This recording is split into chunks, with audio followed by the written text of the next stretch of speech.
What's up, ladies and gentlemen? FFDev here, and in this video I'm going to explain what's going to be going on with the future of this channel. I know it's been a little bit since I've uploaded, and I was talking about the particle system, and I was working on my game engine, and with it still being one of the first game engines I built, like I've been working on the game and it's working with it.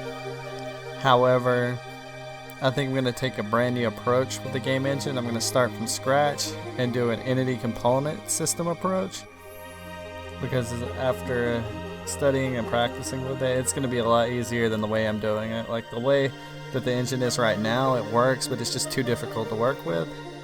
So I'm going to keep you guys updated, and in the next video upload, hopefully I'll have something concrete to show you guys.